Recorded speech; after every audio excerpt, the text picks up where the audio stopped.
بسم اللہ الرحمن الرحیم. ناظرین السلام علیکم. پروگرام کیو ڈی وشا ندیم احمد کے ساتھ آپ کا میزبان حاضر خدمت ہے. ناظرین، خلیج فارس میں جنگ کے بادل گہرے ہو رہے ہیں یا یہ کسی بڑے عالمی سمجھوتے کا پیش خیمہ ہے؟ تہران نے 30 روز میں جنگ کے مکمل خاتمے کا 14 نکاتی منصوبہ میز پر رکھ کر گیند واشنگٹن کے کورٹ میں ڈال دی ہے، لیکن دوسری طرف امریکی صدر ڈونلڈ ٹرمپ کے ابنائے ہرمز کو ہر قیمت پر کھولنے کے اعلان نے ماحول کو مزید آتشی بنا دیا. ایک طرف ایران کی پاسداران انقلاب اسے واشنگٹن کے لیے تلخ معاہدے یا خطرناک فوجی مہم جوئی میں کسی ایک کے انتخاب کی وارننگ قرار دے رہی ہے، تو دوسری جانب پاکستان کے ذریعے امریکہ کا جوابی پیغام تہران پہنچ چکا ہے. کیا ٹرمپ کی دھمکی اور ایران کی شرائط خطے کو کسی نئے تصادم کی طرف دھکیل دیں گی یا سفارتکاری کا یہ بیک چینل کوئی معجزہ دکھائے گا؟ اس بارے جاننے کے لیے آج ہم نے ایمسٹرڈیم ہالینڈ سے نامور سینئر کالم نگار تجزیہ کار جناب اسد مفتی صاحب کو مدعو کیا. ہم ان کے انتہائی شکر گزار ہیں کہ ویڈیو لنک پر پروگرام میں شریک ہو رہے ہیں.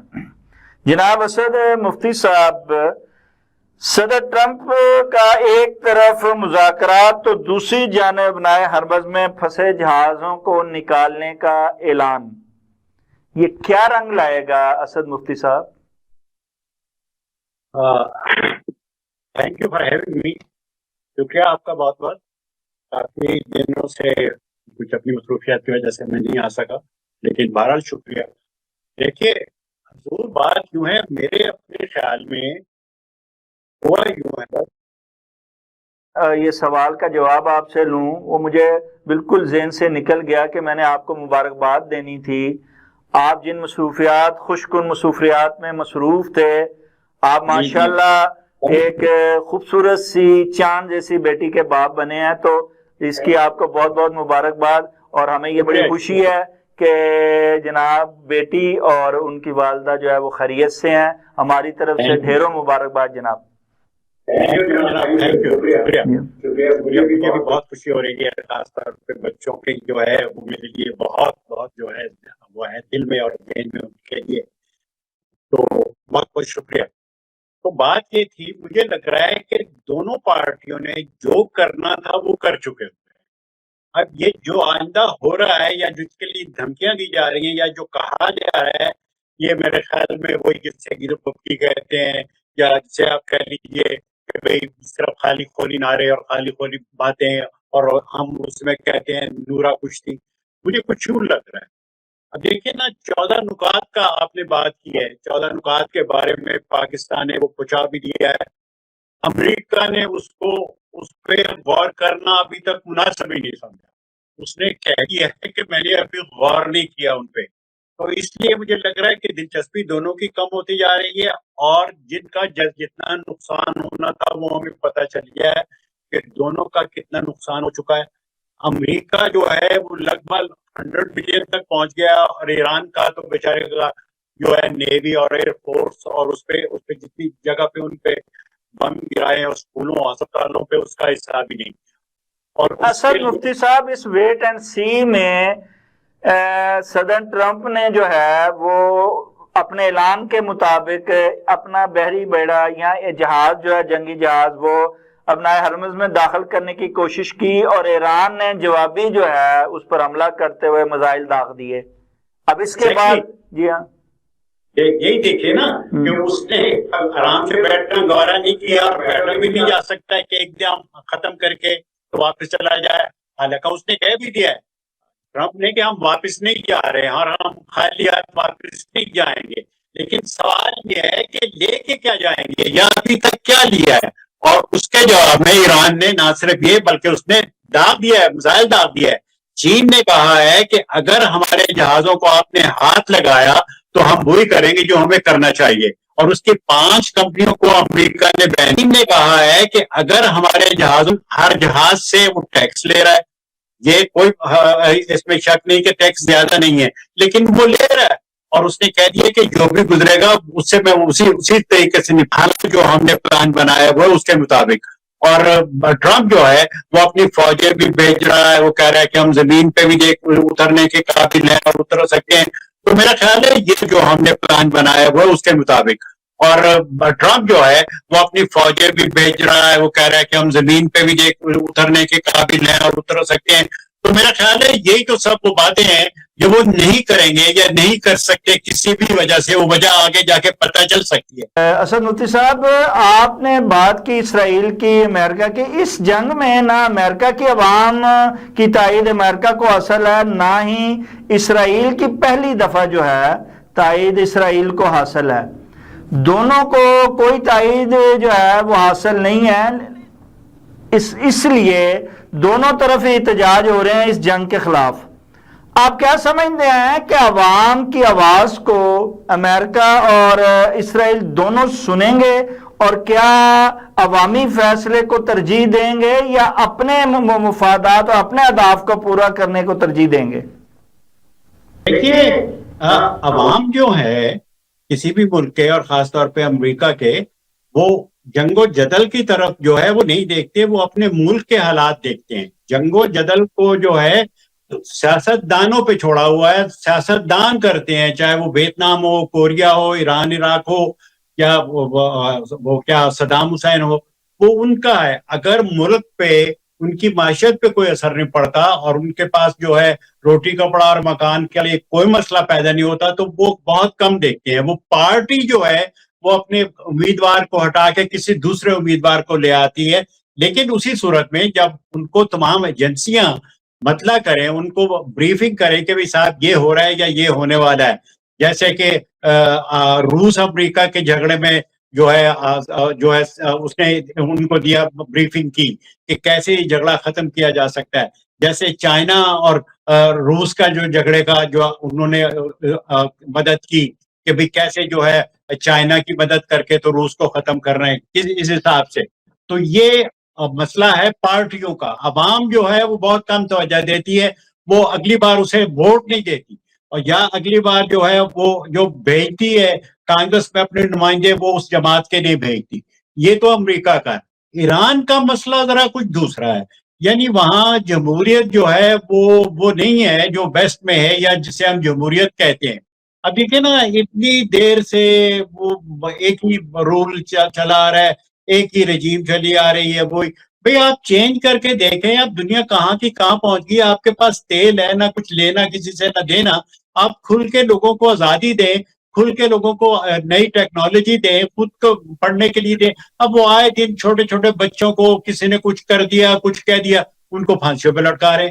یار یہ آج کے دور میں ایسا ممکن ہے؟ تو یہ سب باتیں مل ملا کے صاحب، ایران کا فیصلہ کرنا ایران کی حکومت، ایران کی قیادت اور ایران کی عوام کا ہے، نہ کہ امریکہ اور اسرائیل کا. سنیے نا، یہ بات میں آپ کی مان لوں تو پھر امریکہ کو میں کیوں گالی دیتا ہوں؟ یہی تو کہہ رہا ہوں، امریکہ کا کیا حق بنتا ہے اسرائیل کا کہ وہ ان کی قیادت کو مارے اور رجیم کو چینج کرنے کی بات کرے؟ اسرائیل کو بھی گالی نہیں دوں گا. وہ بھی جو کر رہا ہے ٹھیک کر رہا ہے، وہ پہنچ رہا ہے مکے تک تو پہنچنے دیتا ہوں میں. لیکن نہیں، ایسا نہیں ہوتا. آپ یہ نہیں کر سکتے کہ عوام جو کہہ رہی ہے یا اس کی حکومت کا کام ہے یا میری. آپ کا کیا خیال ہے پاکستان میں جو ہو رہا ہے، وہ لوگ گالیاں نہیں دیتے پاکستان کو کہ اتنی دیر ہو گئی ہے فوج فوج فوج فوج چلتی آ رہی ہے؟ ایسا نہیں ہوتا. آپ نے دنیا میں رہنا ہے، یا تو آپ الگ سے بنا لیں، کوئی یو این او الگ سے ملک بنا لیں تو ٹھیک ہے، جو عوام کا جو ہے وہ کریں، جو ان کا آپ کا ہے آئین. لیکن اس طریقے سے تو نہیں کہ عوام جو کہتے ہیں، حکومتیں جو کہتے ہیں. نو، ناٹ ایٹ آل. پھر تو مجھے اسرائیل سے کچھ نہیں کوئی گلا، وہ بشک اربوں کو کھا جائے، پورا گریٹر اسرائیل بنا لے، کیونکہ عوام چاہتے ہیں اس کے. اب عوام بھی باہر نکلے ہیں تو میں کہتا ہوں کہ میں عوام کے ساتھ ہوں. وہ کہتے ہیں مت کرو اور مت کرو. اسی طریقے سے میں فوج کے ساتھ نہیں ہوں، میں سول کے ساتھ ہوں. لوگ کہتے ہیں اس کے ساتھ فوج ٹھیک ہے، کہتے ہوں گے، لیکن میری سیاست میں نہیں ہے. مجھے دنیا میں رہنا ہے، مجھے دنیا کو جواب دینا ہے، مجھے دنیا سے لین دین کرنا ہے. تو اس لیے میرے لیے تو یہ بات ممکن ہی نہیں ہے کہ میں کہوں کہ جناب دیکھیے یہ تو امریکہ میں بھی ہو رہا ہے، یہ تو برٹش میں ہو رہا ہے. بھائی وہاں جمہوریت بھی ہے، آپ لائیے اپنے ملک میں جمہوریت. پھر کیوں نہیں لاتے؟ ایسا نہیں ہوتا. جمہوریت ہے جناب عوام کے فیصلوں کے بغیر جو ہے، بلکہ یہاں تک کہ جو غلط انفارمیشن دی گئی دونوں کو، اسرائیل کو بھی اور امریکہ کو بھی، ان کی ایجنسیوں نے اس پر عمل کرتے ہوئے وہ اس دلدل میں گھسا ہے اور منہ کی کھانی پڑی ہے دونوں کو. کون سی غلط انفارمیشن؟ ایک، اور دوسری کیا منہ کی کھانی پڑی ہے؟ اسرائیل جو ہے وہ آدھا لبنان پہ پہنچ گیا ہے، سمجھے نا؟ کون سی منہ کی اس نے کھائی؟ اسرائیل نے اتنی دور سے اٹھ کے ایران کا کیا کر صاحب دیا. آپ نے خود ہی فرمایا کہ پہلی دفعہ اسرائیل کی تباہی ہوئی ہے. آپ نے خود ہی فرمایا کہ امریکہ کی ساکھ تباہ ہوئی ہے. صدر ٹرمپ کی وہ ساکھ ہی نہیں رہی جو کسی سپر پاور کے صدر کی ہوتی ہے. بالکل، بلکہ میں تو یہ تو کہہ رہا ہوں کہ سب سے پہلے اسرائیل نے ایران پر حملہ کیا، بعد میں ایران نے میزائل چلایا. لیکن یہ دیکھیے، جو میں آپ کو پچھلے 10 سال سے کہہ رہا ہوں کہ اسرائیل کا یہ اصول ہے کہ وہ دشمن کا انتظار نہیں کرتا، وہ دشمن کو پہلے حملہ کر دیتا ہے. کیونکہ آپ نے کلیئر کیا ہوا ہے کہ ہم اسرائیل کے دشمن ہیں، مرگ بر اسرائیل، ہم اسرائیل کو نہیں رہنے دیں گے. یہ آپ نے طے کیا ہوا ہے، کہا ہوا ہے. اس لیے وہ آپ کا نہیں انتظار کرتا کہ آپ کا میزائل آئے تو پھر وہ اپنی فوج بھیجے یا اپنے میزائل، وہ پہلے کر دیتا ہے. میں یہ عرض کر رہا ہوں کہ اگر آپ امن سے رہتے ہیں تو دونوں، اب دیکھیں نا، امریکہ کی بات کی یا آپ نے اسرائیل کی، امریکہ پھر آپ سے کل آ کے سب کچھ لے جائے گا. امریکہ کو آپ ہی دیتے ہیں، امریکہ کو عرب ہی دیتے ہیں سارا کچھ، اسلحہ وہ بیچتا ہے، اس کے پاس پھر ویسے کا ویسا ہو جائے گا. اس کو کیا فرق پڑا ہے؟ لیکن اس نے جو چاہا ان کی لیڈرشپ نے وہ کیا. اسرائیل کو کیا فرق پڑا؟ امریکہ اس کے ساتھ ہے. اب اس نے پھر جو ہے 15 F-15 اور F-35 پھر 2 اسکواڈرن دے دیے اسرائیل کو. ابھی کل پھر کہہ دیا کہ ہم دے رہے ہیں تمہیں. اب دیکھیں نا، یہ سب باتیں آپ مل آ کے نہ کریں. مطلب اگر پاکستان اتنے حملے کرے تو اس کا کچومر نکل جائے گا، انڈیا اگر ایسے حملہ کرے تو انڈیا 50 سال پیچھے جا پڑے گا. لیکن امریکہ تو ایسا نہیں ہے. امریکہ 2 سال میں پھر جو کا تو ہو جائے گا، وہ ہو کے دوسری پارٹی آ جائے گی. آپ مطلب دیکھیں، اب جیسا کہ میں نے کہا ہے کہ اسرائیل کا چونکہ چھوٹا ملک ہے اور وہ گھرا ہوا ہے 22 عرب ملکوں میں اور 65 اسلامی ملکوں میں، اس لیے وہ یہ نہیں دیکھتا کہ کون مجھ پہ حملہ کب کرے گا، وہ اس سے پہلے اس پہ حملہ کر دیتا ہے جو خطرناک. پاکستان کے پاس، سنیے میں آپ کو مثال دوں، پاکستان کے پاس ایٹم بم ہے، اسرائیل نے حملہ نہیں کیا. ایران کے پاس نہیں ہے، اس نے پھر بھی حملہ کر دیا.